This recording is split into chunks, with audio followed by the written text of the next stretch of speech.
Today's scripture reading comes from 1 Peter 3:15. That's 1 Peter 3:15.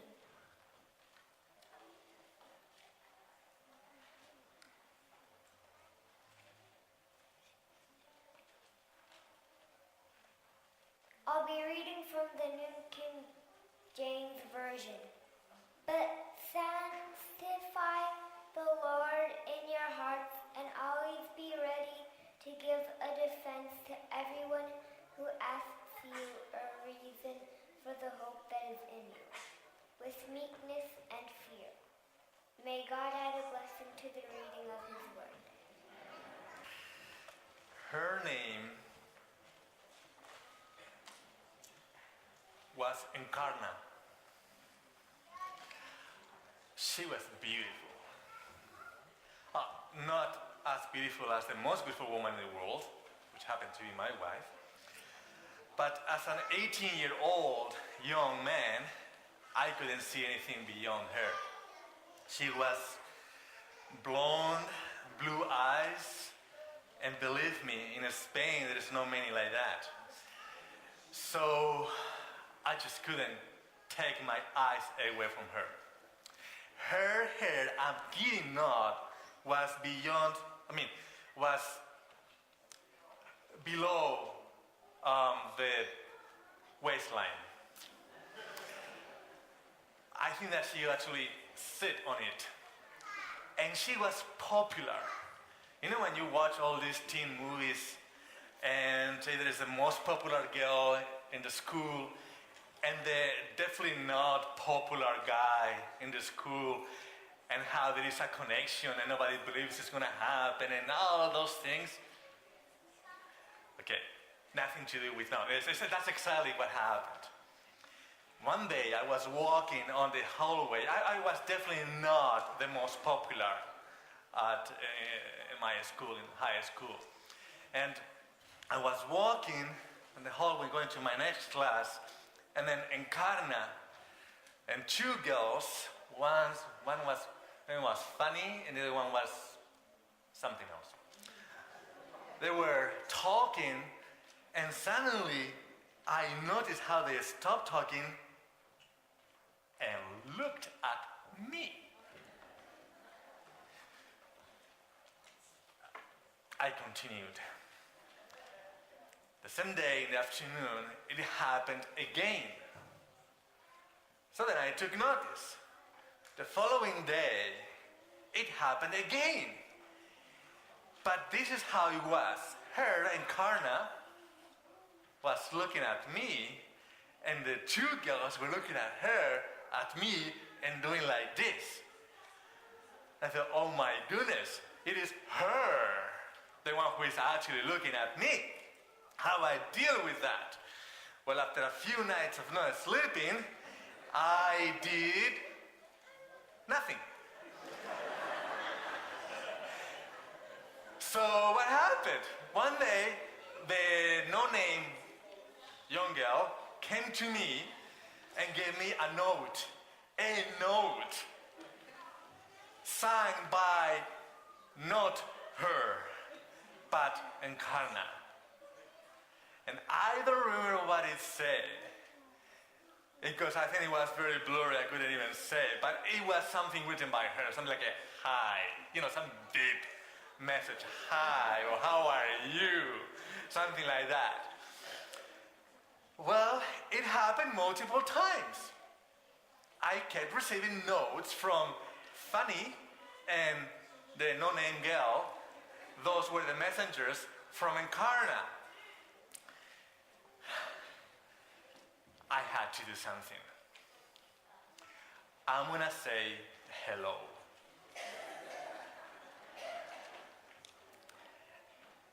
That morning, I asked my mom what to wear.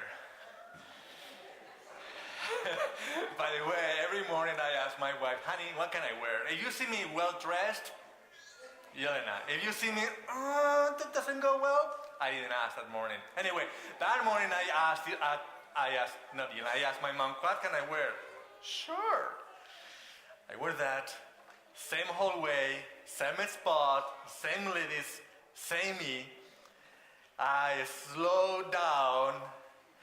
I see her eyes looking at me. I feel my blood pressure going up.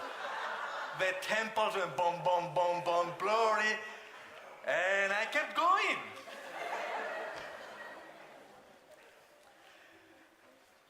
I don't know many more details. I know that one day actually I said hi. And she said, oh, hi, how are you? And I kept going.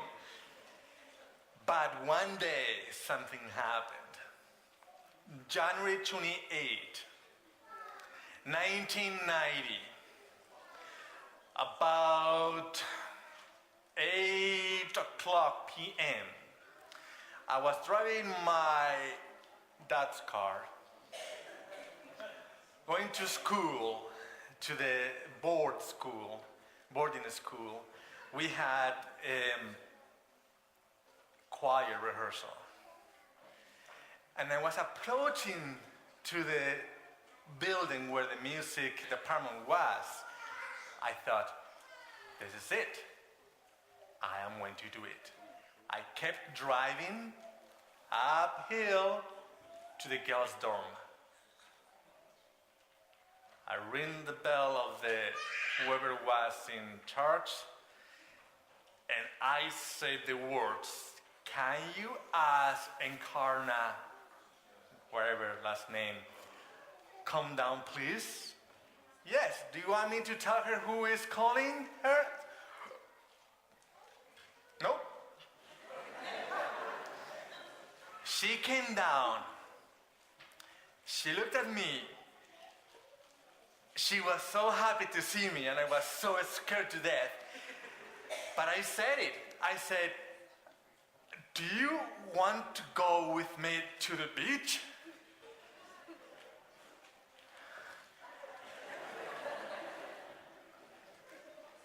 And then she said, yes. You know, with so much air into her voice, yes. She said yes. I took her, I opened the door. She asked for permission. They say yes. And I went down and I promised this, I'm not exaggerating at all. At all. My knees were shaking so much. I promise they were shaking so much that I was driving a stick, thank you. Yeah, that one. And then I couldn't press the clutch. I had to put I was going to like that. I'm not exaggerating. I'm not exaggerating. And when I was young, I had this thing that I hated when I was close to a lady that I liked. And that happened quite often when I was a teenager. My cheeks shaked. Has it happened to you? Please, somebody raise your hand. You, thank you, Blaine. Oh, it shaked. I was like this, and I couldn't talk. I'm not exaggerating. Things have changed. So my knees were shaking, and I wouldn't go into fourth gear because she was sitting in a way that her knee was too close to the stick, and I was afraid of touching that knee. So I went on third gear all the time.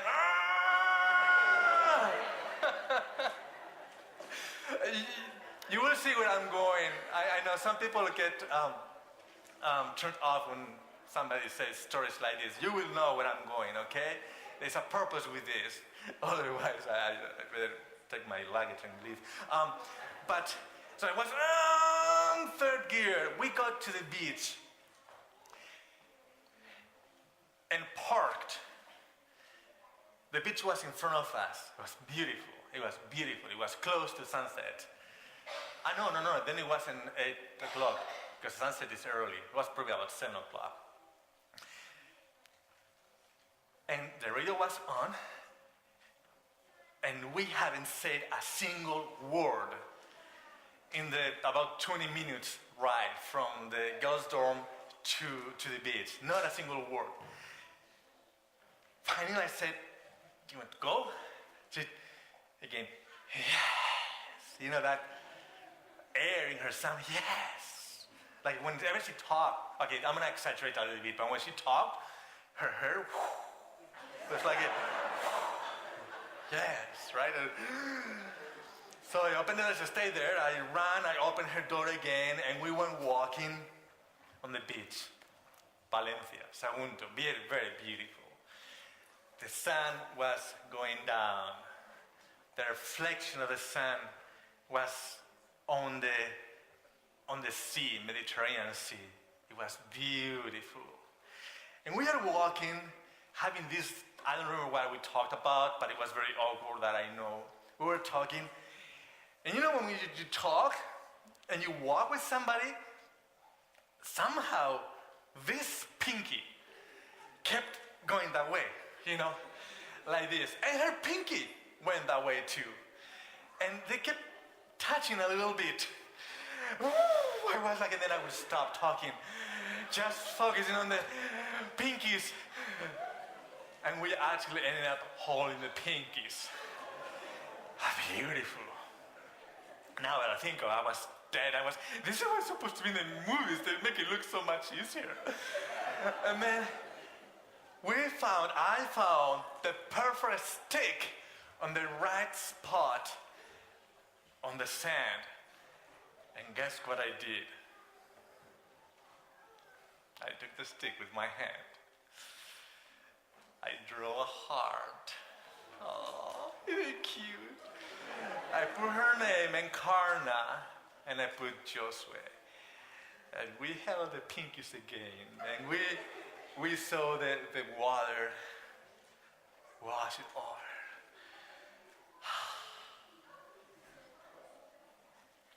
But it was time to leave. So we didn't say much after that. It was very awkward to let that pinky go. She got in the car. I put the radio on, not talking. I put fourth gear. That was better this time. And I drove her off. And she said goodbye. Her hair.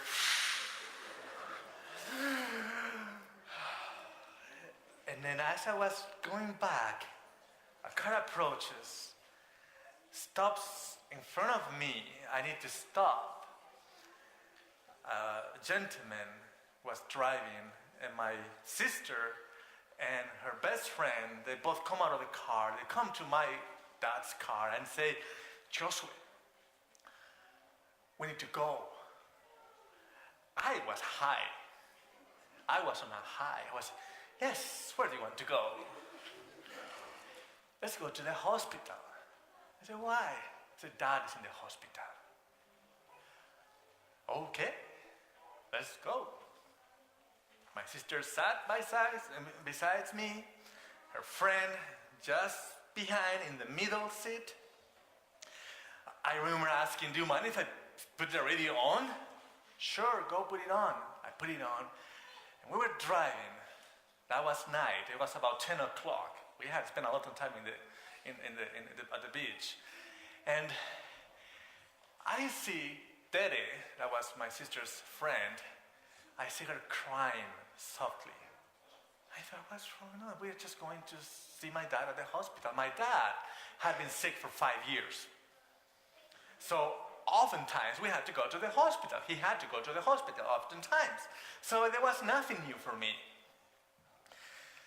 We parked in the emergency area, and as I approached the gate of the hospital, I see a group of people outside, and I recognize all of them. They were about 15, 20. And they don't look at me. And my mom comes out of that group, puts her hand on my shoulder and says, Josue, Dad is resting. And I said, what? What did you say, Mom? Mama? Dad is resting. He just died an hour ago. I remember going through the group of people that were there, not talking to anybody, going inside the emergency room and going to the restaurant, to the restroom. I closed the door of the restroom. There was a mirror. I put my hands in the sink. I looked at the mirror. I looked at myself, and I said, Josué, el Papa está muerto. Tu papá ha muerto. Josué, your dad is dead. Dad is dead. And I repeated that over and over until somebody knocked at the door, worried about me. But I couldn't stop thinking, Josué, your dad is dead. Even if I knew he was going to die, do you know why I couldn't grasp the idea of my father dying that particular evening? Because just before I left home, I had a fight with my dad. The stupidest fight you can imagine. 1990, he was going to buy me my first computer.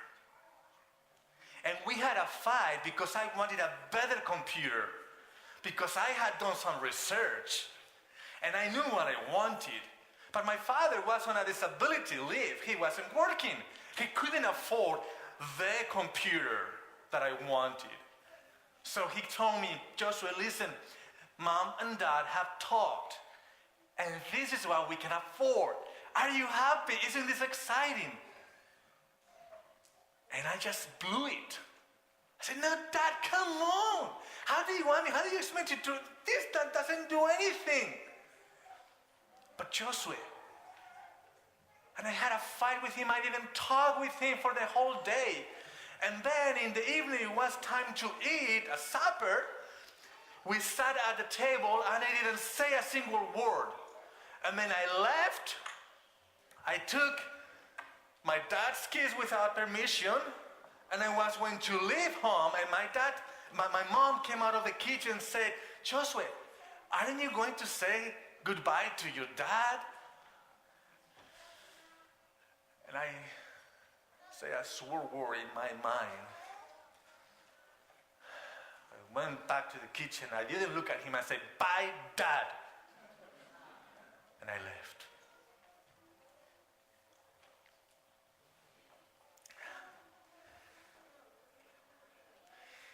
I felt like Peter when he betrayed Jesus 3 times. I felt like Peter when he denied Jesus. I felt like Peter when he denied Jesus and Jesus looked back at him with loving eyes.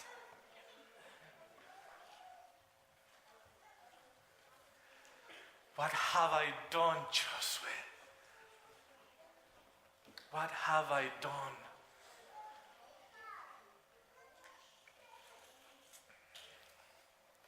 Both Peter and Judas betrayed Jesus. One with greed, and the other one swearing and putting him down in front of everybody. And that could be the last time that both Judas and Peter looked at Jesus and talked with Jesus. When Judas gave him a kiss, and when Peter betrayed him and swore. And Jesus looked at both. Judas couldn't take it, left and hanged himself. For some time I couldn't take it either, that I had betrayed my father. Sometime ago, a few months ago, I explained here how I left the church and how I came back later. The main reason, I was first year of theology when that happened. And our classes, I still had a few classes of high school that I had missed, and I was doing some classes of theology. and I rebelled, and did many things. That's why I have a very old daughter. And for some time, I was like Judas. I left.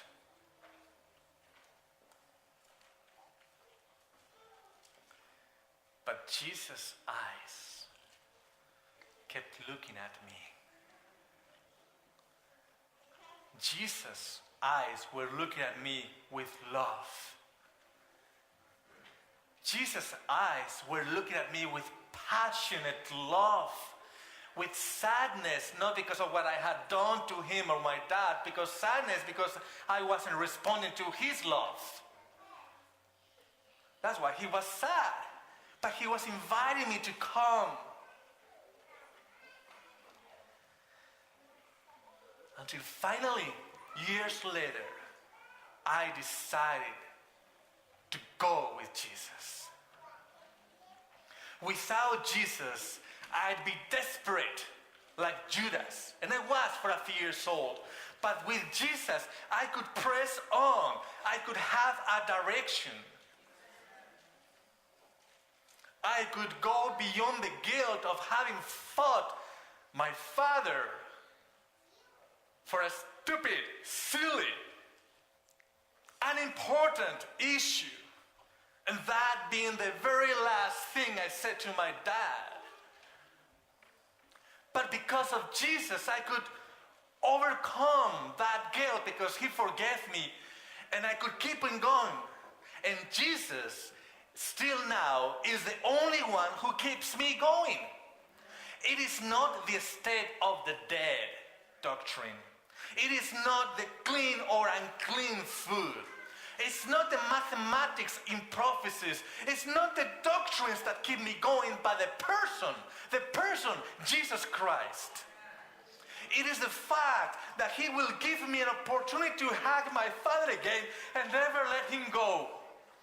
It's the fact that he will wipe every tear from my eyes. It's the fact that he's patient with me. I am in love with Jesus and I can't stop it. And because I see what he's done for me and how his influence affects my daily life in such a positive way, because of that, I can't help sharing my enthusiasm with other people. It is not because we have planned some meetings in September that I am going to go and share Jesus. You cannot plan evangelism. Out of the heart comes what you say.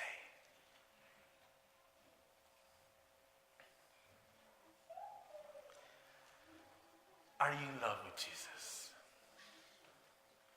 Is having Jesus in your life something positive? Show it. Share him. Help others see how amazing it is to let Jesus in your life. People see, and we so often present, the Christian life as a series of things we don't do. As a set of things to avoid. But God's will for us, for our life, is active and is creative. The response that God draws out of us is far more exciting and demanding than anything he asks us to give up. You see, our friends, neighbors, co-workers do not need doctrines. Not even arguments for his existence. They need the assurance that for other people, us, God is not just a theory, but is actually real in our experience. We are called to present Jesus. We are not called to criticize, to attack, or demolish the alternatives to Jesus. Sharing the good news is inherently constructive, not destructive. We are not called to convince people that Islam or Buddhism or communism or materialism is evil, wrong, or inadequate. We are called to offer them Jesus. And He is willing to take them as they are, just as they are, just where they are, that welcomes people with doubts and fears and uncertainties. They need to hear that they don't need to be saints. We Christians are not saints either. We are broken people that have fallen in love with our Savior. Will you share Him? Will you?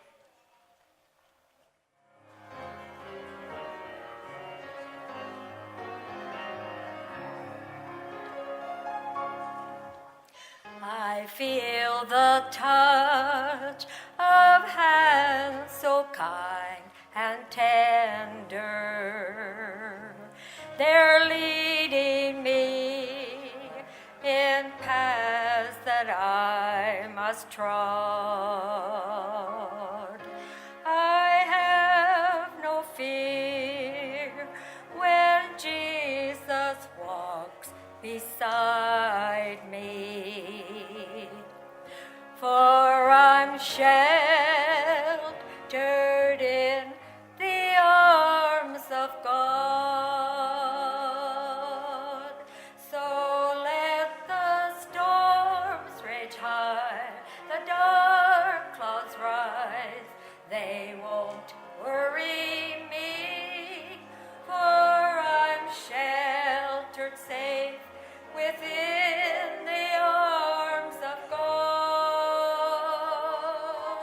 He walks with me, and naught of earth shall harm me,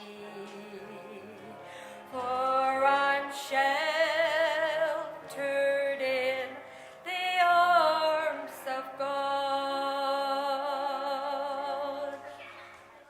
Soon I shall hear the call from heaven's portals. Come home, my child, it's the last mile you must trod.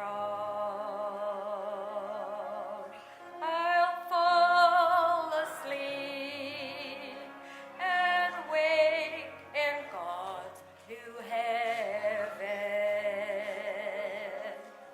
sheltered safe within the arms of God.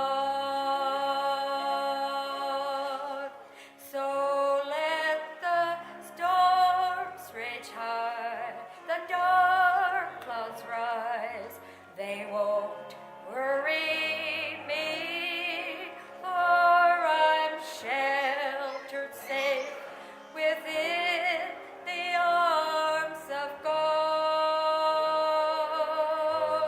He walks with me, and naught of earth shall harm me, for I'm sheltered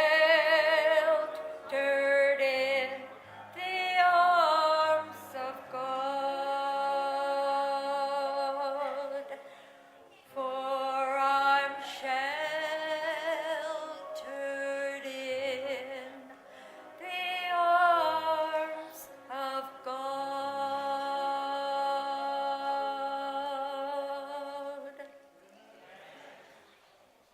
We love you, Jesus. Fill our heart with your love. May overwhelm